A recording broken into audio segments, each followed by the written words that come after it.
The Incompetent Guide to Platoon Creation in Battle.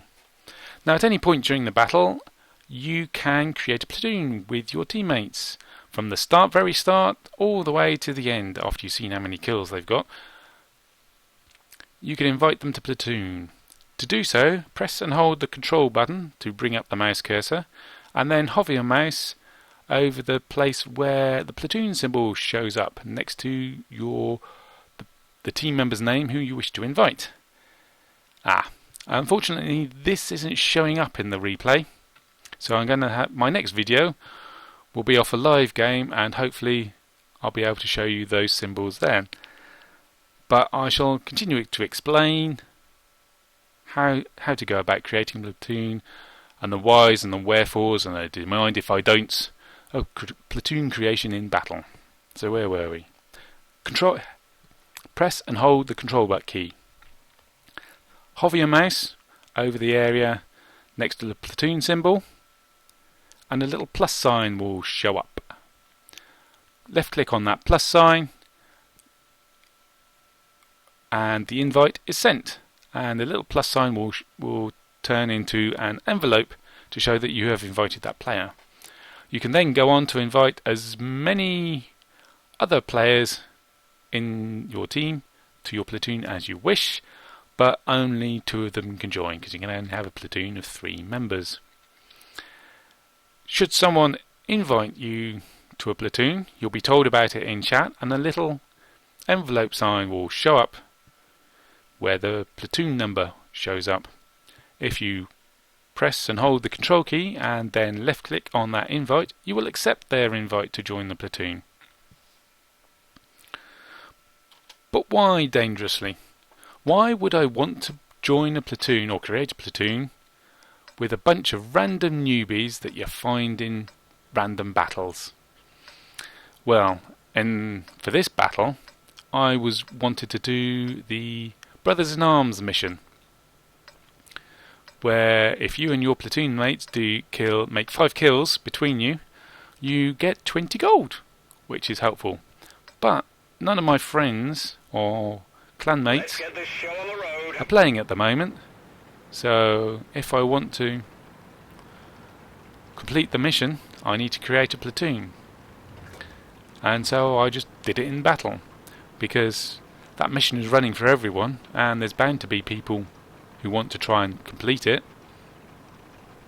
So that's why they accept a platoon invitation from a random stranger. Because there is a danger to being in a platoon, particularly a platoon with randoms that you find in a battle, and that danger is this: if you're in a platoon and you do team damage to a platoon member, you'll get find credits for it, you'll get find XP for it, but you won't rack up team killer points. That's right, you can kill a platoon member and you won't turn blue. You won't get a ban, you won't get punished by the automatic system that deals with team killing. That player might still report you, but the automatic system won't get you banned. You won't earn points, team killer points on it. So be a little wary of who you invite to your platoon. If these platoon invites are driving you mad from random people in random battles and you don't want to accept them, you can turn them off in the settings. And when that happens, when you try and invite someone who's turned them off, you'll get a little no entry symbol, a round circle with a slash through it next to their name where the platoon symbol turns up. So that's it. Now you know how and why to create a platoon in battle. Critical hit.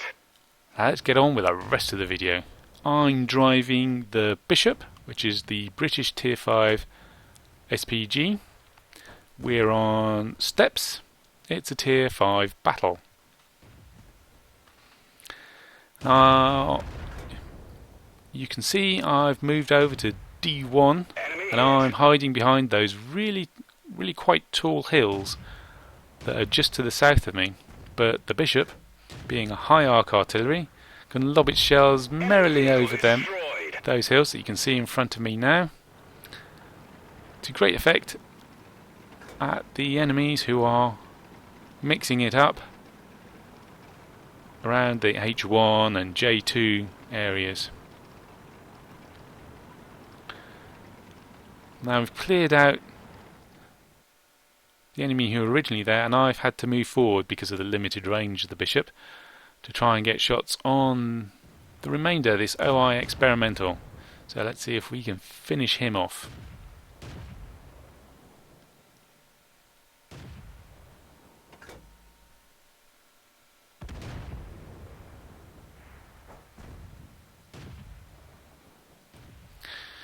Whoops. We've only got one guy down. No guys left down there, and there's three enemies left on the west side of the map. That's bad news for me. Great shot.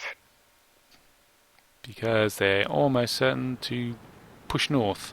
They might go back to the base, but at least one of them is probably going to push north, see if they can catch anyone else out. And before that happens, we got even more company, because the enemy have pushed up the middle. Enemy armor destroyed. But I dispatch him. Haha.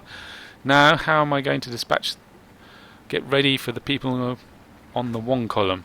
Well, I'm going to tuck myself right behind these hills, so they only see me at the last minute, and I'll have a shot at them before they get to turn around and shoot me, with a bit of luck.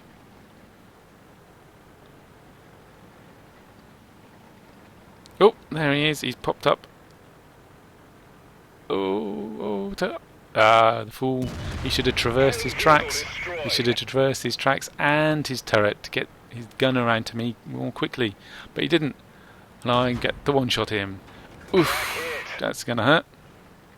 But boom, he's nice and close. And there, bang, a bounce. Surprise. Yep, that's the remarkably hard frontal armour of the, not turret, but superstructure on the bishop. That helped me survive that VK-20. And now we've got an OI experimental. Well, he'll just one-shot me. But he's fluffed his first shot, and he's popped his nose round the corner, and boom! That's the 5 kills. Oh, that's the 5 kills for Brothers in Arms. Mission, hooray! That's 20 gold earned. And also, because those tanks shot me, and then I destroyed them, I did 3 of them. Well, the OI didn't damage me. But that earned me Stark's Medal for this battle. Hooray!